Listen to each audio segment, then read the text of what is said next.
So the first question for both our panelists is, can you please introduce yourselves? I'll do that first, but you can answer the first question. Yes, I'm Todd McClay. I'm currently the Chief Executive of Smart Environmental, which is a waste and recycling business. We've got about 400 staff, about 500 trucks. I ended up doing this job by accident. I had a business where my job was to work with companies that had been bought by private equity, and my job was to get alongside the founder and get the knowledge out of their head and change a few things before they left. And when I was doing that with this business, the founder just left. And then the next day, all these problems just literally came out of the woodwork. Like, for example, on the Saturday after the Friday, when he left, the front page of the New Zealand Herald was this big article that I was reading about this company that was committing widespread fraud. And I thought, oh, this is terrible. And then I realised it was the company that I was now amongst other things. I won't go into that because we don't have enough time. But I've treated the job as a case study. And I'll tell you a little bit about that later, because I thought there's so many things wrong here. But what if I just treat it as a case study? And so this has been quite interesting, just thinking about the transition from marketing to CEO and what I've kind of learned in this journey. We'll share some of that. Before that, I came from a marketing background and ended up running a couple of business lotteries, and I did a stint in the advertising world, which I found to be quite hard going, and a bit of time at Vodafone as well. So that's me in a nutshell. Nice. I used to work for Todd, actually, and also Evan, who's in the room. So super cool for me to be here next to him, because I'm going to embarrass him and tell the stories that I tell when I am on panels, usually about female in leadership, because a lot of where I am today is actually thanks to Todd, and now I also know Evan's here. I can credit him too. So that's pretty cool. I run Coca-Cola Euro Pacific Partners. Quite the mouthful. We're a bottler. We make, move and sell beverages on behalf of businesses like Coca-Cola, mainly also Bacardi, Monster, and other things. We've got about 1,200 people from the top to the bottom of the motu, billion-dollar business, 22,000 customers. And I have wanted to be a CEO for as long as I can remember. I actually started off in finance for a plastic bag manufacturing business. Kind of felt about that like you probably did about advertising, and realised pretty quickly that I didn't like structure so much and got into marketing. So I started part-time and gradually found my way to my love at TVNZ, and Anna is here, who I worked with at TVNZ actually, which was brand marketing. I came through sales, I came through advertising, got made redundant twice, wouldn't have it any other way, because I learned a heap about myself and about the holistic view that I have on marketing today. Then I went into lotteries to meet these two fantastic people. I left Honesty Corner when I didn't get a CEO role and went to Coke, where 11 years later I got a CEO role. But importantly, I actually took a step down to go to Coke. Less people, less money, but a place I thought that I could belong, that I might find my people, as I've learnt is now Tribe's slogan. So that's a bit about me. Awesome. Thanks, guys. So looking back, how has a marketing background helped you most in your career? What did it give you that's been genuinely valuable as your scope broadened into commercial leadership? I'm starting this one, aren't I? I realised that Todd's taught me so much, I've probably stolen a bunch of his ideas. Make my job easy then, won't I? Hopefully we don't, well maybe, repeat a good thing. A couple of things I think about is, as a marketer, at a fundamental level, you learn to understand humans, to understand human insight, and then you learn how you might unlock a different behaviour and what activities it would take to do so. Kind of like leadership, right? It's like running a business. How do you understand your people and people that you work with? And then what action do you want to unlock in the business, and what behaviour do you want from them? So I see that really similarly, and people are grey, and you learn that in marketing. what you think someone might pragmatically do that makes all logical, practical sense is a complete opposite to what they actually do, because we're completely irrational people. I learnt that in marketing, and that has set me in good stead for leadership too.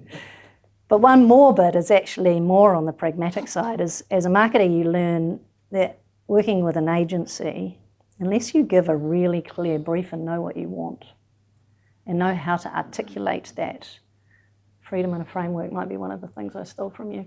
But that is the same as running a business. It's the same in any role where you need to work with other people or agencies, right? Get really good at being able to articulate what you want and then give people who are much smarter than you the opportunity to deliver on it. Thanks, Wendy. I think that marketing is a superpower, and I think that often when you get into it, you kind of forget about that superpower, you get caught up in the day. But if you stand back from it and think, what is the kind of unique skill that I'm bringing here? It's at the front end, what Wendy said, so deeply understanding customer needs, wants and desires, and then thinking about how to optimally meet those needs, wants and desires in a way that maximises the commercial outcome as well. If you think about that, that's a very broad church in terms of how you can operate within a company. It gives you a license to really get out with the customers. It gives you the right to talk with all parts of the business and help them to understand how the things that they do calibrate towards that outcome. But the really great thing is they think that because you're in marketing, you're having more fun than they are. And you are usually. Yeah. And you can bring that to their teams. You can, like if you're a product developer or an engineer or whatever it is, they want to see and understand the work that they're doing and how that affects actual customers. And you can bring that light to their teams.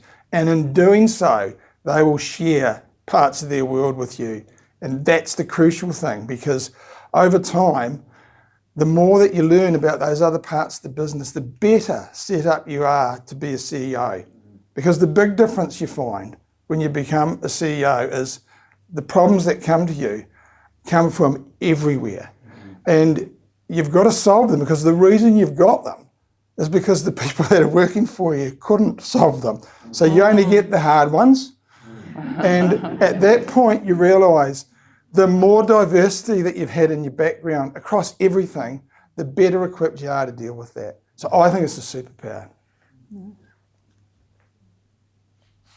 Nice, cool. So for senior marketers in the room aiming for bigger scope, GM, commercial leadership, even CEO, how can they use marketing as a real launch pad? Take that one first. Yeah. You. I'm going to read my notes. Okay, sorry. How do you use that as a... Okay, so I've met a lot of people along my career that have said to me, if I got given that promotion, then I'd really like hit my straps. That's the kind of job I'm after. And I say to them, are you doing everything you can in your current job? Like, have you made the most of every opportunity? And they go, oh no, but that job looks... I said, you've missed the point. You've got to give to get, right? Like, you have to over-contribute to get something back. You've got to do it for the right reasons. And if you do that, and in every organisation I've ever been in, there are enormous opportunities to do that. And it doesn't pay off the next day. But if you're committed to the cause, if you help other people to do better in their jobs, it will pay off for you. And I think some people go into organisations and they stay in marketing and there's nothing wrong with that, right? Like, I have great respect for a lot of those people. That's what they want to do. But if you think, I'd actually like to be the CEO of a company one day, you have to force yourself outside of your comfort zone. You have to find ways to be exposed to skills and people that are not a natural part of that. And people are receptive to it. And I think if you can, it's not the biggest thing you can learn to become a CEO, and I'll tell you, that'll come up later, but it's an essential part of how you use that job in marketing in an organisation to create that platform for doing more. Todd, and when we caught up, you were talking about extending your networks. I think you both said that, and you guys are obviously in the same network. Do you want to talk to that a little bit more? Yeah, so I was talking before, I used to, for a period of time, run an advertising agency, and I found that to be really hard.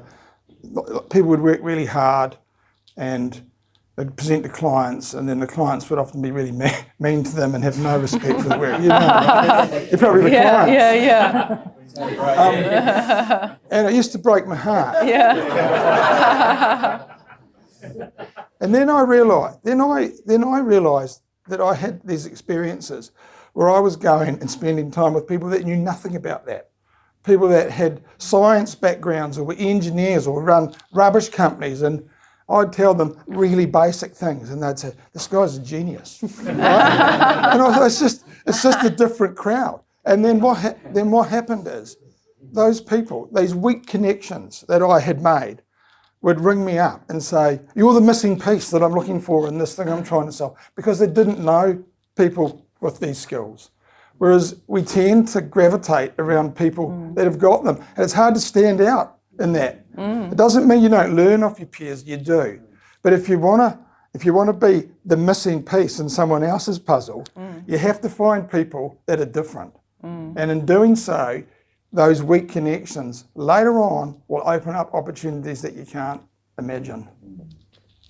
Yeah, I like that. And Wendy, for you, about the launch pad into exec marketing? He is also a genius, by the way. Yeah.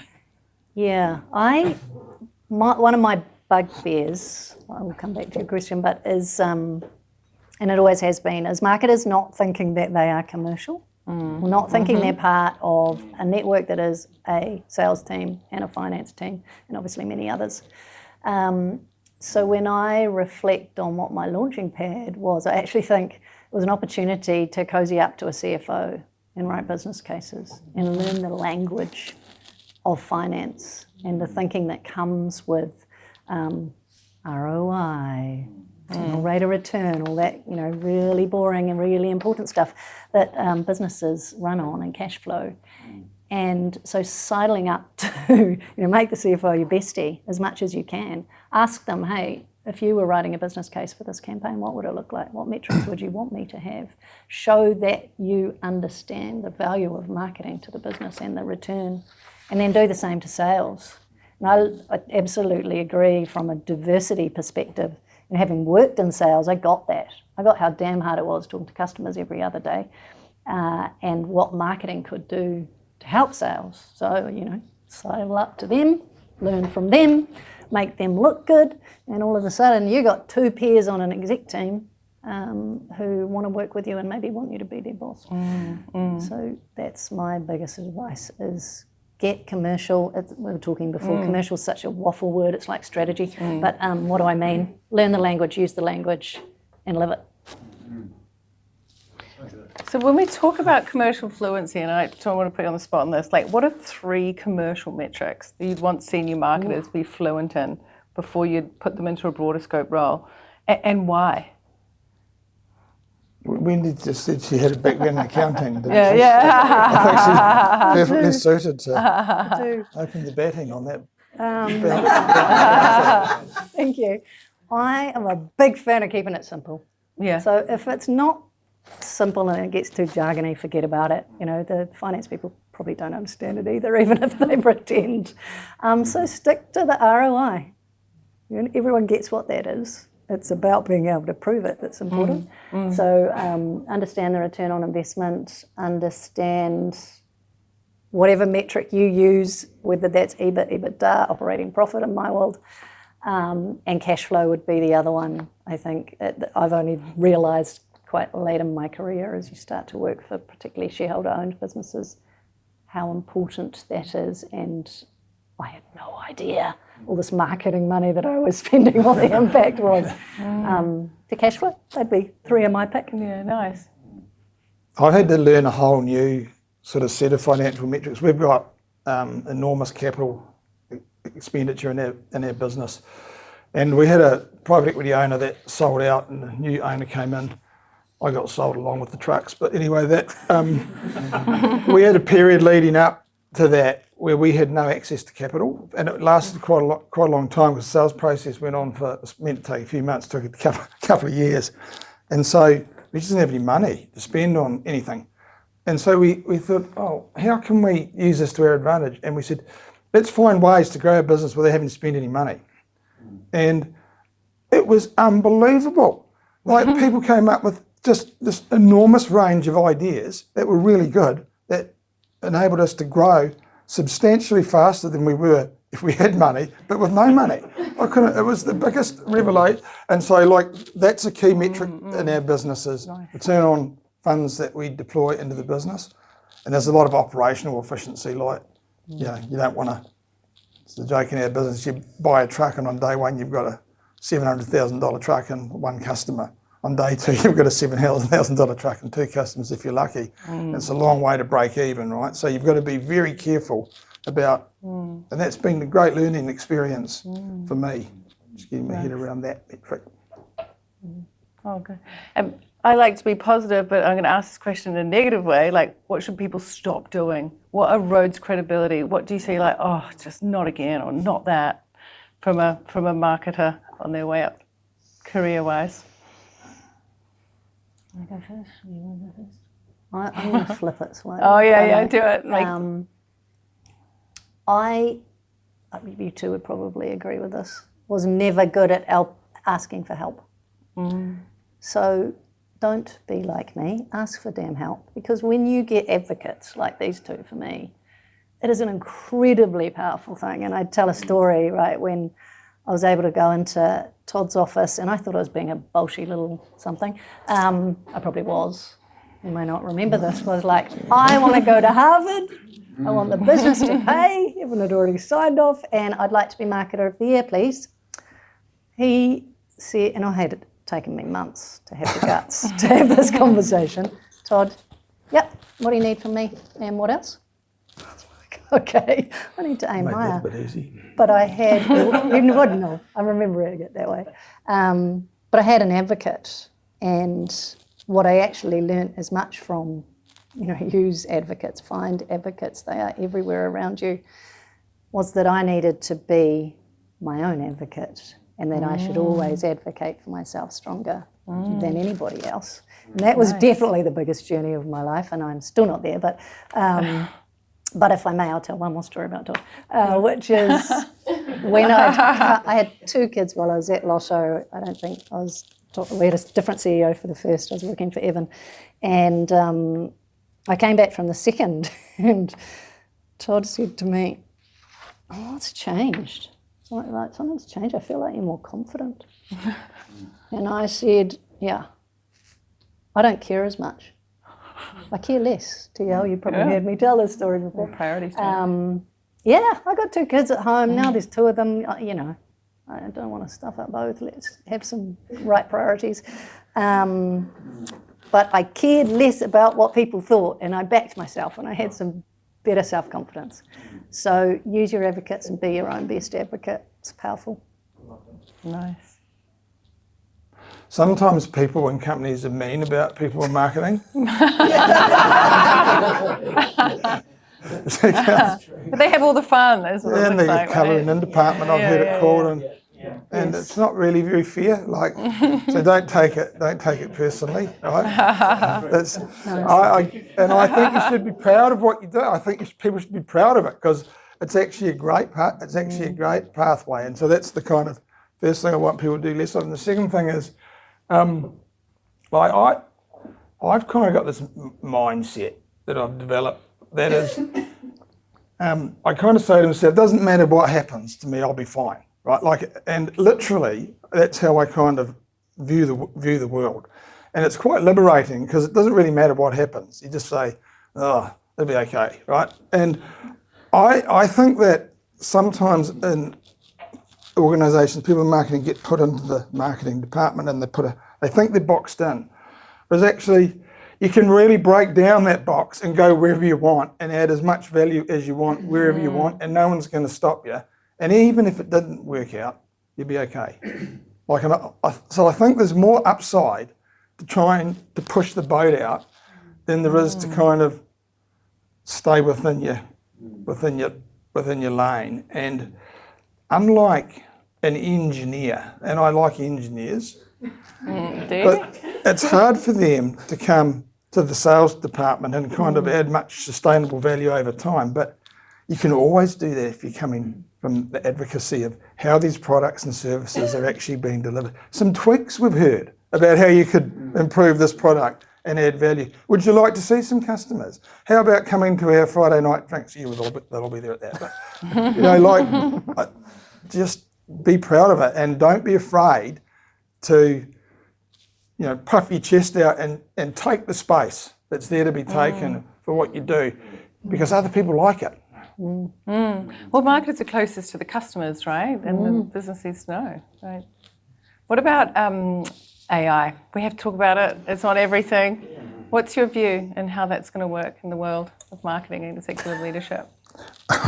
Well, I think it's great because old people like me can learn new stuff quickly. But I think it's great for young people because they used to have no experience and now they can learn a whole lot of stuff at the other end. So it's a kind of balance. It's a balancer. And the little secret is, of all the people in our company, no one's been made more productive than me. That's I haven't told anyone that because I don't want them to know that I've got a lot more time. But I have revolutionised my time management through using it. Like it's to the point that I've actually, I'm not going to say that, right? I've got Very busy. But I am worried about one. I've got two slight concerns actually to do with it. And one of them is that as we go down this pathway of changing out people for AI, blah, blah, blah, I think we're in for a rude shock when we realise just how expensive it's going to be. So I think you've got to hedge your bets here. Like if you somehow make your people think that they're not as important as some blue pulsing mass in the Nevada desert that you use. You've got to be careful because I don't know that that's going to be a sustainable economic exchange. And secondly, I've seen quite a few people use it in the absence of thinking about using it. And it's really easy. Like either the ideas are too brilliant for that person, it doesn't seem, or more often it's sloppy. Like apart from the fact it's got those lines in it, so you can tell they've just copied it. And the M dash, yeah. Putting that aside, it's not a substitute for thinking. And if you think it is, that's not going to lead to a good place for people. So there's my thoughts on it. No, nice. Nice. I'm not as far on my journey, still learning about it, but what I would say is one thing is I've been around long enough that I was super excited about getting a BlackBerry. You know what I mean? Oh, yeah. Check when you had a little keyboard on your phone, it was revolutionary. Or when we could actually not use a typewriter like I taught to type at school. Change is constant and change is exciting. So rather than being fearful about it, I think we should be curious about it, get into it, try things, try your prompts, shit in, shit out. But it's taken me a bit sorry, such a swearer. I work in a manufacturing business. You have to learn how to prompt it well or do some training, keep learning, all those good things that you apply to any change of any sort. But I think if we're fearful of it, then we can't embrace it and we won't learn. I think it's brilliant for initiation of ideas. So you go, I've kind of got this idea, and you go, I've kind of got this idea, and then it'll frame it up. Then you do the thinking. It's like a hamburger. So you do the bottom layer, which is the kind of idea, feed that in, you put the meat in it, and then say, now that I've taken that idea, can you now turn that into something really good? So you haven't outsourced the thinking, like you've ideated, and quite often, like you've got ideas, it's hard to know how to get it going. It's good to get it going quickly, and then you do that, and then you do the work on what you get to make it quite good, but you don't have to be perfect because you can just keep feeding it back into till it gets to it. And that's part of the way I work. I just come up with an idea and go, I don't know, what's it? And then it builds me the bottom layer of my hamburger. And sometimes I just throw it out. And sometimes I spend time to put the meat patty in. And I think it's a good way to think about it because you haven't outsourced the thinking. You've just outsource the 2 bits that take the most time. True. So in here we've got senior marketers, senior market managers, heads of marketings across a bunch of different sectors. We've got services, retail, FMCG. Give them your advice. Like if you were at their level, what would you want to know? What are practical tips, takeaways that they can take away from this, take home and go, right, I'm doing X, Y, Z. On that note, Todd has got a takeaway sheet for you that he proactively did. Maybe this is what senior marketers need to do to get To be CEO. fair, I only built the base of that ham. I only put the meat in the hamburger. No. But you No, like, it's if there's, definitely me. I know I don't want to be like bossy, but I will be. If, you know, like what are 5 things you want this lot to go? Shit, I'm going to do X, Y. This is what I'm going to do, and I'm going to be like these guys. Go. Do you think? There's a pattern of me not answering the questions up front, so I'll keep with that pattern. When I've spoken before, my team have given me some feedback which I like to now use, which is being a CEO is not actually for everyone. It is, an absolute privilege, but damn is it hard. And it takes grit and perseverance and some tough choices, whether they are in your business when it comes to, people, closures, whether it's your own choices as a parent, as a partner, as a daughter, the hard choices to make. And it is equally okay that you never want to be one. So I think, be clear on what you're aspiring to and what. But then I'd probably just summarise some of what we've said. Side luck to the CFO and the sales.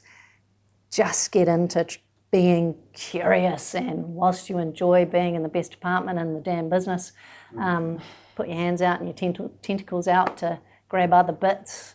Talking to Evan, his world is he's just done marketing and then grabbed a whole lot of other things and learnt a whole lot along the way. Practical other things. Network your butt off, because New Zealand is a small place, and it's like a little spider web, and it grows as you meet 2 people, you'll find another 2. And Kiwis very rarely ever say no. Just reach out to someone on LinkedIn and say hey. Love to learn more about you, XYZ, and I don't think I've ever had a no. That's true. It might be 3, but that's about it. People like to help, right? They do. They love to. Todd? I think it's really hard for people when they work in organisations that have very bad cultures, because you're exposed to, you learn what bad is, but you're not really surrounded by people that are going to take you great places. And if you're in an environment that has a really good culture and you've got a good boss, they'll create a pathway for you. And so you're kind of halfway home with that. I think the second thing, and I said before, I tell you what I think the most important thing is. I think it's this, that the biggest gift that you can have is to have staff working for you, because it gives you leverage. And the most important thing with those people is to work out how to create a highly engaged team that works for you and be able to replicate that in other teams. And the single biggest thing the most valuable thing that I've learned in my career, I think, is how to go into an environment and systematically turn the culture around. When I went into this job here, it was an autocratic environment. None of the people were employed because they could think they were employed because they could follow instructions. And it was like we measured our employee engagement, and it was in the 8th percentile, which is higher than I thought it was going to be. I had a job at New Zealand Post once, and I measured it there, and I was in the 3rd percentile, so it wasn't too bad. And I think this is so important. So we've just had a program, it's gone for 6-7 years. We're now in the 80th percentile in a really tough industry, right? And we did that survey first time. I said to people, it's system. You've just got to do what it says on the packet, right? So We in this we use the Gallup Q12, and I like because it's got 12 questions and it's easy. And I just say, just sit down with your people and say, we scored low on this, why, and then do something, right? And I said, I don't care how low your score is, but if you don't do anything, I'm going to fire you. That's literally what I said, right? A year goes by and we do the thing again, and I said, your score didn't change. What did you do? Nothing. I fired them. And people, the next time we did, everyone did it. It was quite. But in the process, the people that didn't want to do it, they didn't care about their people. Why? Otherwise, they would have done it, right? Like, it's actually trying to solve problems that your people have got to make it a better environment. And we just said, this is just how we do it around here. Like, we're going to measure it and you're going to do it. But more than that, you're learning a skill that you can apply anywhere. Even if your personality is a bit dour, and even if people don't really like you, as long as you're authentic and follow the process, it'll get better for everybody. And that has been responsible for a magnificent turnaround in our business. And all the people that work for me could leave and do that anywhere else. And I think that is the most important skill learned. So if you've got people, you should be thinking, I've got 2 people, right? How do I create, in my little team, how do I create the highest functioning team in the company? What do I need to do to, if I've got 20 people, how do I do that? Because that's the skill, that if you become a CEO and you know nothing else, you say, okay, I know nothing else, but how am I going to do this? I'm going to get really good people that get this idea, and we're going to transform it so that decision making can be with people, that we can give them a huge amount of capacity to grow, support them, and trust the system.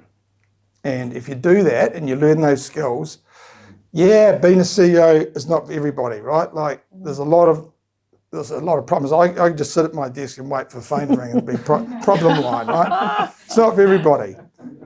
But if you approach it that way, you'll know that everybody in the organisation is clear about what's expected, that you've resourced them up, that the behaviour of their leaders is aligned to support them, that you're giving them the development and feedback. Everybody, like, it all comes together. And it's like baking a cake. When you put the ingredients in, when it's 8%, it doesn't look like much of a cake. But if you just stick with it and leave it in the oven long enough and don't mess around with the settings, you'll end up with a pretty good cake. And the last thing I'll just say is, sort of relates to the organisation that's hosting us tonight. Like, it's great to go to a company where you find like-minded people, where you find your tribe, where people are hard-working, aspirational, optimistic, your company. But the main payoff for being the CEO is that you get to create your own one. Nice. That's the biggest payoff. Like, you go, I've always wanted it to be like this, and I've wanted to make this difference. That's when you become CEO, one of the privileges is you can have whoever you want working there. And if you want to have dipshits, that's up to you, and that'll be reflected in what happens. But if you want to have a meaningful company that's doing something that changes something, that has people that you want to work with, you can do that as well, and that's the biggest payoff. Nice.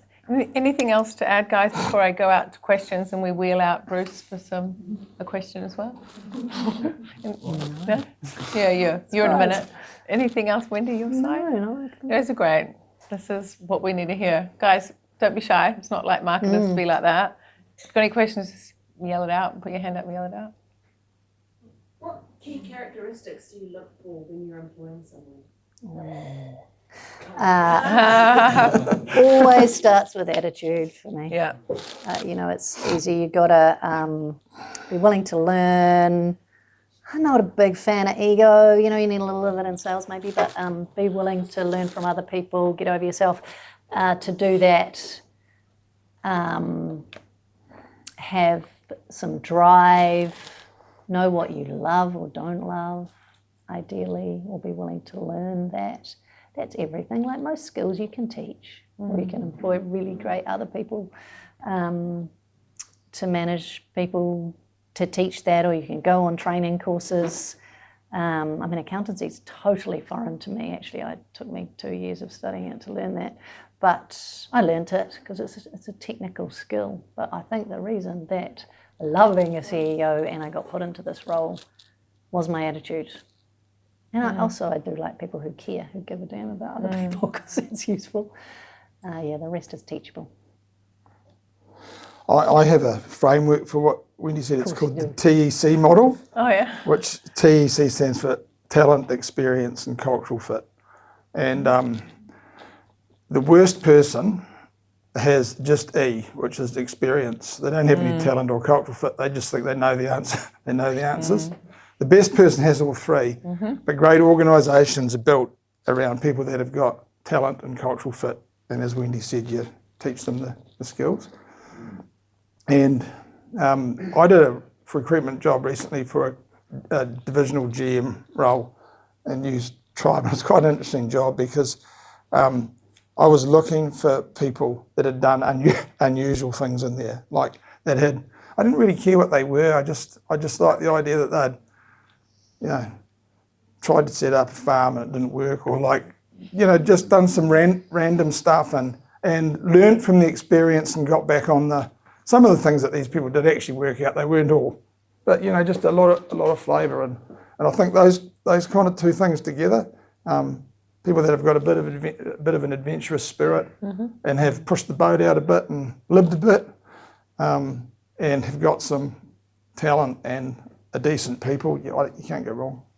I think culture's a living, breathing thing too, right? Like we have this incredible tenure at work. So last year we celebrated someone who'd been with us for 50 years. That's sort of top end, but you get a lot of 40, 45, husbands, wives, families. Incredible, but you actually want your culture to evolve and grow. So then we have to make sure that we're employing diversity, not at risk of becoming really sold into the way we've always done things, and we've tried that before. So I do think you have to manage the culture to evolve to the times, to the age groups, all sorts of diversity. The way people think is really important to keep it live. I know that recently they were trying to appoint a CEO of New Zealand Rugby Football, and they had this guy that runs the Six Nations that they were trying to recruit for it. I don't know if I'm supposed to know this, but I just haven't. Are we supposed to know this? It doesn't really matter. I don't know. And I probably heard it on Heather Duplessis Allen on the way home. But anyway, he said, "Oh well, I've got a couple of conditions, and one was the money. Somehow I happen to know what that was. But anyway, the other condition was I'm going to live in Sydney." And David Kirk said, but we need this person to spend a lot of time in rugby clubs in New Zealand. We're trying to kind of build the game up from the grassroots again. And he said, well, I'm not doing any of that. And that's not how Wendy would be at Coke, right? Like that, I just 100%, that's not going to work, right? Like you have to make the people that are in those frontline jobs feel as important as anyone else in that company. Otherwise, the whole thing falls over. Mm-hmm. Yep. Nice. Any other questions, guys?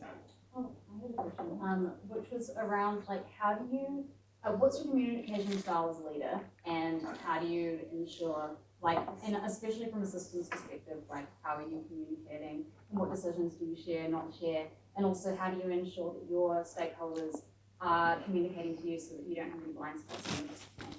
Oh, There's a lot of questions. I don't think I'm a natural storyteller, so I have to be quite systematic in taking the time to think about, kind of like marketing, the audience, what do they need? What do they want from me? And particularly with my staff, but same with you guys, I'll go, I've got to do justice to, these people are choosing to spend time listening to me. So damn, I better have a view for what they need from that time, and then how do I story tell something that would be of worth, and that changes, but it is a practiced thing that I'll put in my calendar, so my EA will know if I'm presenting, and it might be like this morning I was presenting to our supply chain leadership team, very different sort of diversity than this group, but I put away an hour to make sure that I was very clear on what did they need, what did they want, and what was I going to present to them. I would hope that my stakeholders did the same, but my usual approach, the second part of your question, is it doesn't really matter. Don't rely on other people to do their job well. Don't rely on other people to communicate well. That's up to you. So ask the questions that you need to ask, reach out to the people you need to, take control and responsibility for that, and then teach other people what you need, even if that's your manager. I've just got a new manager. He's like polar opposite to my previous one. He's in Manila. Lasco is like full systems management school of thinking in Aussie. Now I've got the most operational random thinker that I've ever encompassed. You know, I just have to learn to work with that, and he has to learn how to work with me. I quite like the idea of that sort of systematic authenticity. Like you got to structure it, but then be yourself. And like in our organisation, I just ask people what do you need to know and how do you want it communicated to you, right? And so it was different answers at different levels, and so we just did different things. But our grassroots people, and these are people that are getting up, the people that are driving rubbish trucks, starting work at 5:30 in the morning. They said, we want you to come and meet us at 5 o'clock in the morning in our smoko room before we go out. And that's what they want. So that's what we do. And what does it look like? It's kind of like this, with me sitting here talking to a group of people. The seat's probably not as nice as this. And it's kind of like quite realistic. Some sausage rolls and pies, and just say, look, here's what we're doing. I don't know all the answers, but I'll tell you what I know. You got any questions, I'll answer them. And then systematically, every 2 weeks, we get everybody on a call. Not all the leaders, anyone with people responsibilities on a call. Just do a round table, and so everyone knows what's going on. And if they don't, they say you're not communicating enough, or we're not clear about this. And you know, part of that culture thing, I have weak spots, so I have to ask people humbly, like, you scored me low on this. Why? Because of this. What do you want me to do? I need you to do that. Okay, I've got to do it. And next time we go around, that's not as bad as it was the time before. And so you kind of ask and respond, and once you know the answer, put a system in place so that it kind of just becomes part of the routine. Part of your question was what we don't answer or what you don't say, which is an interesting one. I stuffed this up royally many times, but I err on the just tell them unless there's a damn good reason. Your people deserve to know. I'm a big fan of the why. Any hard decision is made better if you tell people why. So people deserve that, and you kind of have to be upfront to give as much of the real why as you can, and if you don't make that, then hold off until you do. Sometimes you get bad news, like bad things happen, right? And you've got to wear that. Like that's part of the, you can't, they're looking to you to see what you do and how you respond, because they all know a bad thing has happened, right? How bad is it? It's like being on a plane. It looks quite bad. How bad is it? Let's look at the air hostess. She's really scared. No, he's really scared, right? Like now I'm really scared. And it's exactly like that. So a bad thing's happened. We all know it's happened, but he doesn't look too worried. That's actually, it might not be that bad. What's he got to say about it now? And I've got this to say about it. And okay, all right, we can just carry on. And so you can't, like in other roles in the company, you go and talk to your colleague. God, it's a disaster. Like what's got to happen? And then a few other people will join in, and like, let's just go to the pub. There's no point in this. You can't do that, right? Complaints go up, and they don't go down or out. And it's hard because sometimes I think about every 5 years I just absolutely yell. Like it's not naturally. People are like, then I look out and people are like, what the hell? I'm like, oh, it's actually nothing. I just lost my pencil. Which I bought off Evan. No, you've got to, people are looking for cues from the CEO. They are. So how do you manage your stress in these stressful situations? Like, how do you keep cool without impacting you? What's the trick? I'd love to know. I'm joking. Well, for Jim. I know this. This sounds a bit. I kind of view it. You've got to view yourself as almost a performance athlete. Like, and what I mean by that is like, I'm not running on down the track or anything, but you've got to work out to actually function optimally. What do you need to? What can you control, and how do you do it? And it's the really basic stuff, right? Like, but if you don't do it, it quickly goes because you've got a lot of stress. Like there's a lot of stress in it, and so you have to have really good stress management, and you can't do that if your health if your health goes downhill. It's just another layer on that, and it falls over quickly. So I view these things as long-term assignments. Doesn't mean I necessarily do it for long term, but I view it as that.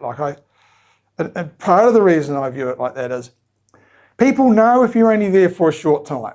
They work out, like, if you say, and I say to people, because it was really hard during this, but it's really hard at times. I said, don't worry, under no circumstances am I leaving until it's fixed. And they're like, what, are you insane? I said, doesn't matter what my motivation is.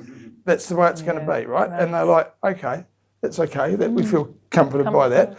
But then, because it was like, geez, what, am I stupid? What am I actually doing? So then I have to really look after myself to be able to be able to do that. And so the first thing I do is organise myself. I go, what do I need to make sure that I can keep doing that? And then I build everything else around it. Yeah. Wendy? I'm the same. So super solid foundation, and I often credit my husband because I think my relationship with him and my home being a place of solace for me, not total chaos, which it would be if I was running it, is really a foundation that I need to keep me stable, because I think you have to find a gap between reacting to whatever bad news, whatever dick comment someone makes, and then responding.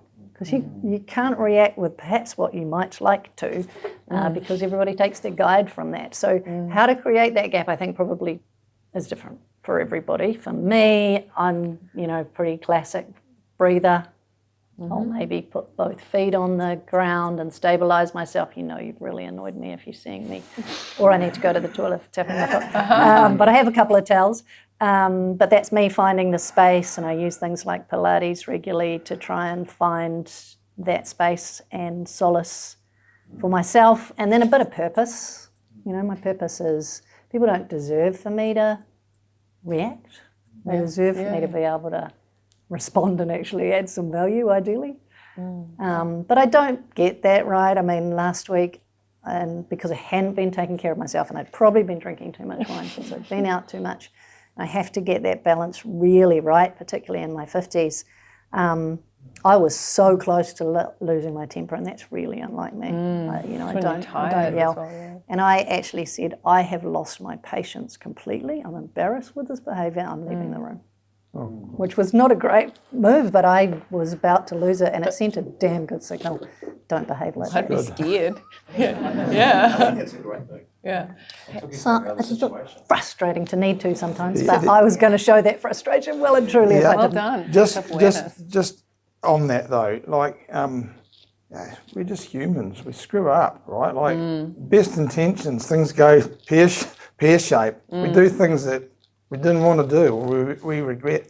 And what can you do? Like you just have to accept your role in it. You should have some humility. Apologise if that helps, and often it does.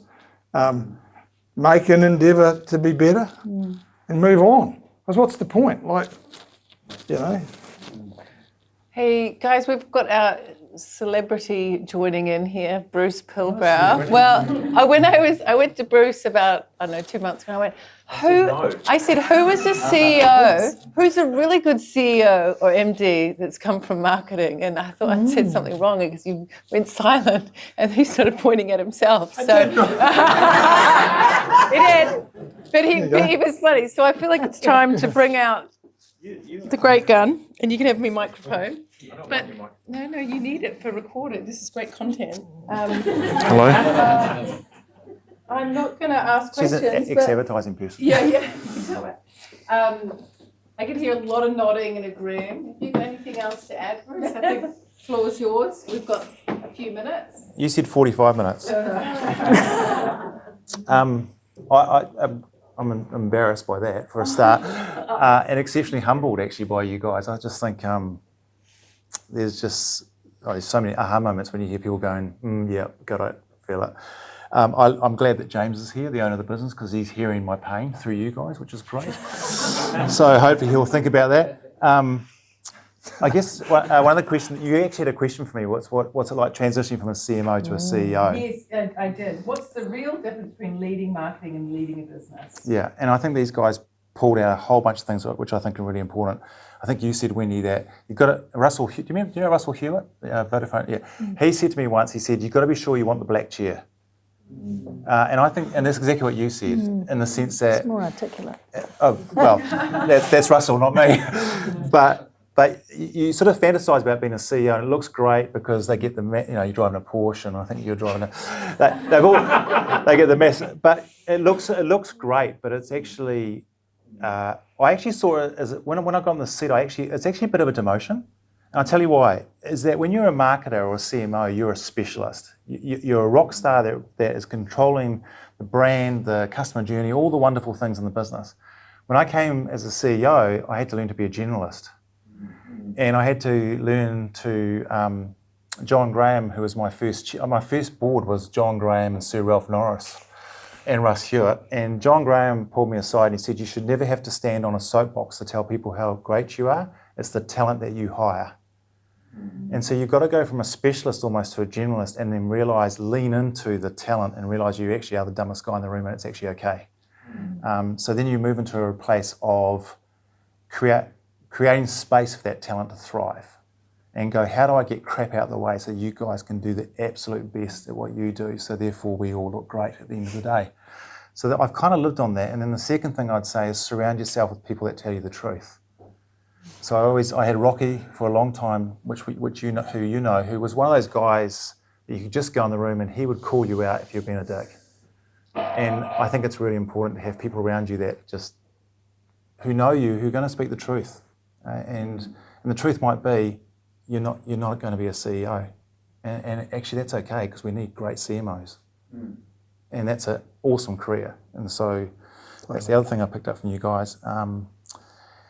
The other thing is lean into the vulnerable. And I love what you both said in the sense of you don't have to be an expert, but make friends with the people that are. So if you don't understand what a balance sheet is, learn. If you don't understand what P&L does, learn. I'm learning lots from Jamie in the sense of cash is king. When you're in an owned business, cash is king. What is that? So yes, you look at your P&L, but actually what is the impact on cash flow? So leaning into those things and being curious and being vulnerable, and also realising that sometimes you're the dick in the room and you've got to call yourself out and apologise, like I did last week after a meeting. And then I think for me, I'm running this organisation here. I know nothing about recruitment. I've had a very varied career, which has been built by Tribe in a lot of ways. I've stepped into NGO, and then I've stepped into business, and I've been in PE companies. The biggest thing I learned from NGO, which is something you said, Todd, which I absolutely love, is that to be a great marketer with a budget is one skill. To get the same impact with zero budget, that's when the marketing chops come out. And so from an NGO, you're always thinking, how do I make something out of nothing? How do I turn $1 into $2? I guarantee if you go back to your jobs with that sort of attitude, how to make $1 into $2, how to make something out of nothing, people are going to see you and they're going to want you to run a business, because that's how a CEO should be thinking, is how are we making this the most profitable thing with the best talent, with the best vision, and then landing some great stuff and making a difference. And then the final thing I would say is this: love the mission. For me, if it doesn't hit me here, I'm out. You've got to love the mission. You've got to love bottling. When I spoke to you, you were raving about bottling. I'm like, so you put shit in bottles. That's great. No, that's how I was thinking. But this Wendy was passionate about it. And this guy rolls around rubbish every day. I pick up the bottles. What was that? I need to talk about it. Perfect system. But for me, what I love about Tribe is that we're about people and it's a mission. And so I love the mission of being at the centre. I don't care about recruitment. I care about meeting great people, great businesses, and bringing them together and creating something. And that's the mission. So find the mission, love it. If you don't love it, get out, because you're going to kill it, because you end up being the dick in the corner. Would that answer the question? Yeah, that's good. Yeah, I just stole their stuff. Yeah. Yeah. Anything else, guys, before we wrap up? I'm getting the hand signals to say we've run over. But any last things or any burning questions? Otherwise, Thank you for having us. Always one down. One more. I see that hand. oh, I didn't see it. Just as leaders, curious, particularly in the current environment, how you manage current performance versus long-term or medium-term change. Any sort of things that you implement, rituals that you do, frameworks that you follow to manage that. It's an interesting old time, isn't it? We just did an interesting thing where middle of the year we do a kind of wage round. When we did our budget a few months ago, we didn't have that fuel crisis, and so it really, like, we used a lot of fuel, and it was like, oh, it's quite unfortunate. And then we had to think about our pay round, and we made a decision that all of the money would go to our frontline staff, because we realised that we were belly aching about fuel, but they had to drive to work. Yeah. And so we just said to everybody that was above a certain level, we just said, no, nothing. Like, you just have to just accept it this year that actually there's other people that have got more pressing needs than you. We'll see you right later on, hopefully. But and I thought that was the way that people embraced that in our company was really interesting. It was, I don't think we would have been able to do it when the engagement was 8%. When it's 80, people are seeing a bigger picture, and it actually felt good. And it's helped our frontline, it's helped our business too, like, haven't lost people. I reckon if I take that idea, I try to always think when the obvious answer is to zig, then you should consider zagging. So what do I mean by that? You know, massive fuel cost impulse in our business. You could do a fuel surcharge, you could cut staff, you could take price, all of those sort of obvious things. We went, okay, so if we're going to do none of those things, because they're obvious, what are we going to do? And we've come up with some solutions. Are they all going to work yet? No, we're going to cover our costs. I don't know, but we made a decision to say some of these ideas will set us up for tomorrow, actually, because our competitor may not be able to make the same decisions. So they're probably the ones that hopefully will get us through this year, but they sure should get us through next year. But you've almost got to, ignore the obvious and think about what might be true. And then one of the most frequent questions I get from my salespeople and my supply chain is, if you only have one KPI, what is it? And so my answer is, it isn't one KPI. I mean, obviously profits, important, but beyond that, life is not that simple. So you got to walk and chew gum at the same time. Yeah, we've got to fix this year, but we need to have enough people within our business, and we're fortunate that we have the staff numbers to be able to separate that a little bit into, you guys don't even worry about this year. You get your head into next year and the next 5. Keep thinking about that, and don't let us pull you back. Don't let us bring you back into the now, because we're on 13 years of record growth so far, and I don't want to be the CEO to not continue that.